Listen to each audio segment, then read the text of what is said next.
oknum polisi yang bertugas di Polres Lahat, Bribka Ismail, 39, terlapor kasus dugaan perzinahan di Bipropam Polda Sumsel, akhirnya dikenakan sanksi disiplin. Hal tersebut dikatakan oleh Kabid Humas Polda Sumsel, Kombes Pol Supriyadi saat diwawancarai awak media, Senin, 13 Oktober 2021. Yang bersangkutan tadi sudah jalani sidang disiplin, dan dikenakan sanksi disiplin kepolisian, ujar Supriyadi. Dijelaskan, Supriyadi dikenakan sanksi berupa penempatan tempat khusus, ditahan, selama 21 hari, dan penundaan mengikuti pendidikan selama 1 periode. Sanksi tersebut berlaku terhitung dari hari ini, Senin, 13 Desember 2021, jelas Supriyadi.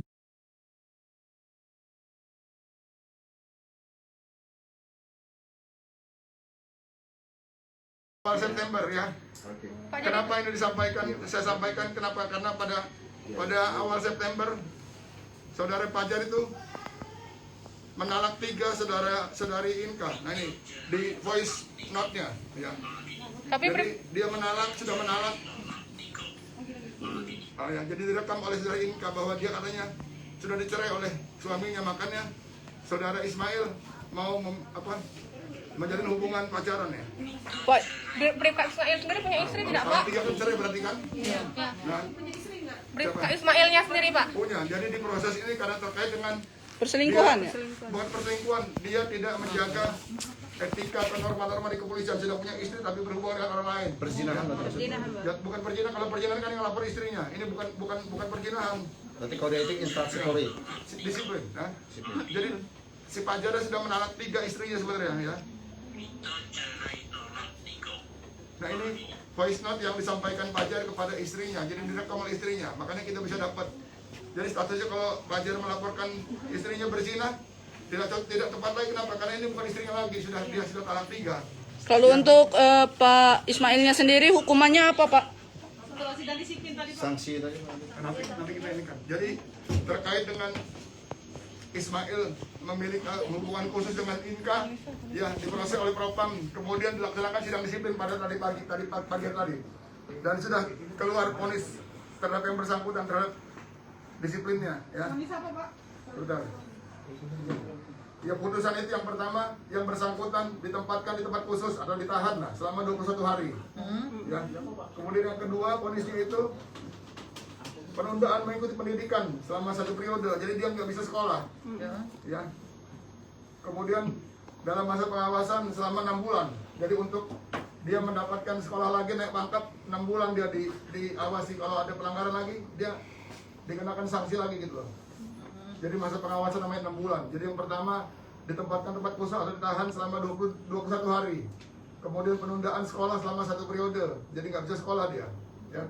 Jadi ini vonis adalah vonis sidang disiplin terhadap yang bersangkutan ya. Karena yang bersangkutan telah melanggar ini aturan yang ada di kepolisian ya.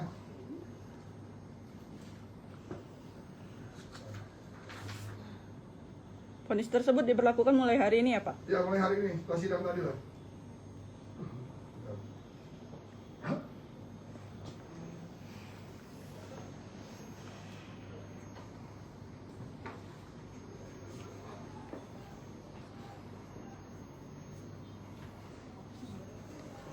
Jadi pasal yang dipersangkakan oleh kepada yang bersangkutan terkait dengan apa? Memiliki hubungan dengan orang lain adalah pasal, sebentar, saya buka supaya jelas. Jadi vonis itu dijatuhkan karena yang bersangkutan melanggar aturan itu.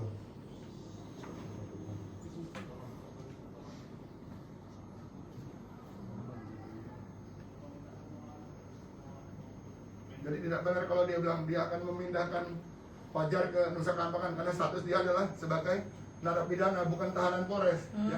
Jadi dia adalah narapidana, dia ditangkap 2 tahun yang lalu kasus narkoba. Jadi dia sudah di dalam lembaga pemasyarakatan. Jadi dipertegas tidak ada sama sekali pengancaman dari. Tidak ada kaitan. Kenapa? Karena dia posisinya sekarang dia narapidana, bukan tahanan Polres. Jadi dia sekarang adanya di lembaga pemasyarakatan. Jadi tidak mungkin anggota polisi memindahkan dari Palembang ke Nusa Kambangan. Jadi Sejauh ini sudah berapa lama menjalin hubungan ini? dari September, sejak September tadi saya sampaikan. Awal Pak, hubungannya jadi dari mana sih Pak? Awal hubungannya mana ya Pak? Kalau karena yang bersangkutan dulu ada masalah apa kendaraannya mogok, dia minta tolong gitu loh. Yang bersangkutan. Sengaja atau gimana Pak? Nggak sengaja sebenarnya. Jadi diduga IN itu berbohong ya Pak? Gimana? INK itu berbohong ya Pak? Dari data yang kita dapatkan kan bahwa apa yang dilaporkan tidak sesuai dengan faktanya gitu loh. Dia juga kan Motifnya apa ya Pak dia melakukan pembohongan itu Pak? Nah ini yang masih didalami oleh apa? Nanti mungkin setelah ini mungkin bisa saja dari si pajarnya, si Ismail yang melaporkan ke pihak kepolisian tentang pencemaran nama baik atau dan sebagainya dari hasil pemeriksaan nanti kan ketahuan. Siapa yang akan dilaporkan nanti Ya, intinya mungkin karena kan termasuk pencemaran nama baik atau perbuatan tidak menyenangkan karena menuduh seseorang membuat apa perkosaan atau apa adanya ancaman, tetapi kan tidak ada faktanya. Pak, menurut Inka kan dia hamil 2 bulan Pak. Anak Ismail bukan itu Pak? Jadi informasi itu nggak benar, itu nggak ada. Kalau dia bilang hamil tuh tidak hamil dia. Tidak hamil ya Pak? Enggak ada Pak ya? pengecekan Mbak Teh Pak. Nah ini kan langkah berikutnya yang akan kita laksanakan. Apakah kan berdasarkan kata dia kan dia hamil. Gitu. Nah ini yang sedang oleh Propam akan ditindaklanjuti. Akan kita dalami gitu loh. Jadi belum tahu motifnya apa ya? Belumnya. Namun oknum anggota kita sudah mengakui adanya Hubungan itu ya? Betul, memang dia ada hubungan dan dia mengakui bahwa kejadian di Grand Ina tuh betul. Pacaran Pak ya? Betul. Dia mengajak karena dia pacaran dia dan dia disampaikan bahwa Inkanya itu sudah karena dia sudah ditalak 3 oleh. Dan ini voice note-nya didengarkan ke Ismail, makanya itu sebelum berhubungan di Inka itu di Grand Ina. Dia mengajak 2 temannya kemudian di belakang. Ini kan juga kita lihat bahwa saudari Inka juga mengajak dua temannya, 2 perempuan lain ke hotel Inka. Nah ini juga yang akan kita coba dalami apa maksud dia membawa perempuan lain ke tempat di hotel Grand Ina itu loh. Pacarannya masih sampai sekarang ya Pak? Atau sudah putus sebelumnya itu? Enggak, sampai kan kalau pacaran mungkin masih pacaran, kenapa? Buktinya ada kejadian di Grand Ina kan berarti kan dia masih tetap berlanjut pacaran dia. Pak, berarti kedatangan 2 temannya itu dapat diketahui Bribka IS ya Pak? Nggak tahu, ya. Anggota tidak tahu bahwa dia mengajak temannya. Oke. Udah, saya lihat coba ini gitu. Pacaran di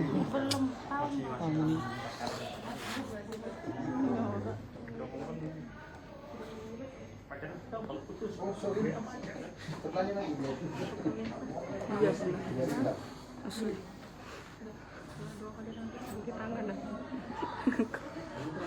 Seneng. hati bebe semua ya. Wih, masuk tangan.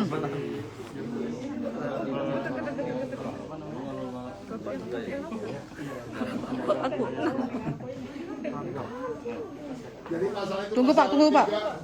Tunggu. Pasal 3 huruf I. Ulangi Pak. Pasal 3 huruf I. Ya. Tidak mentaati peraturan perundang-undangan yang berlaku, yaitu berhubungan dengan tugas kedinasan. Jadi dia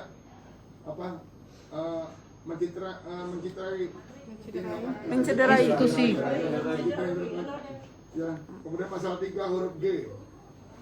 Melakukan hal yang menurunkan martabat kehormatan daripada institusi. Ya.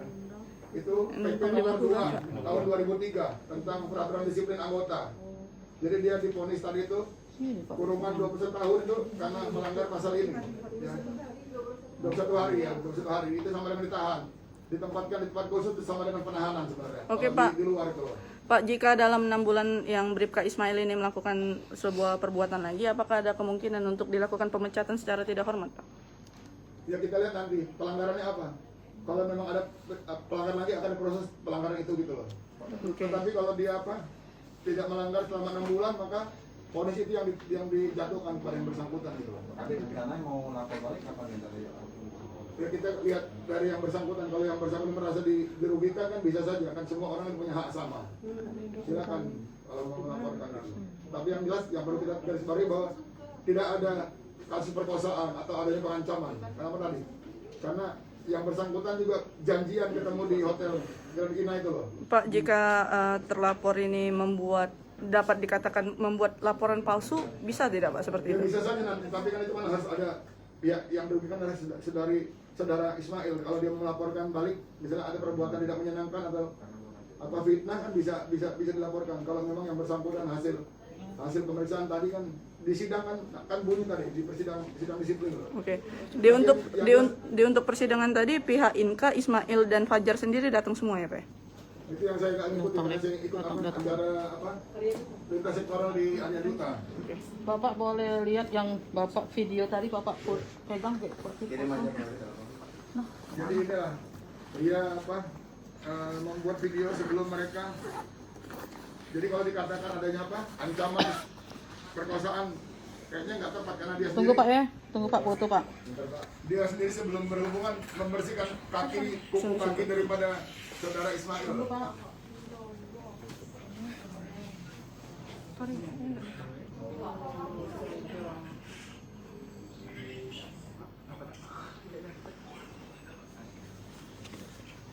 Nah, kemudian yang tadi Pak, yang dia bilang dia sudah di talak voice note-nya ini dari suaminya direkam oleh istrinya. Itu talak 3 oleh suaminya itu, oleh Fajar itu. Itu Suara si Fajar nih.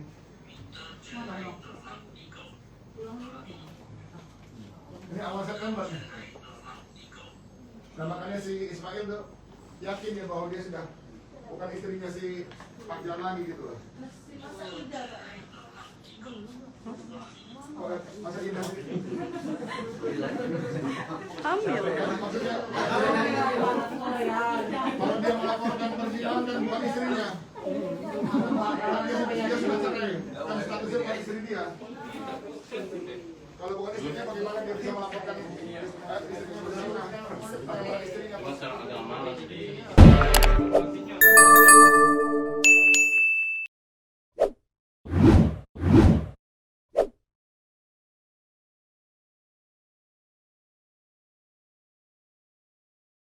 Hai pemirsa Sri Popo TV, jangan lupa komen, like, dan subscribe, serta tonton terus berita-berita terupdate lainnya ya.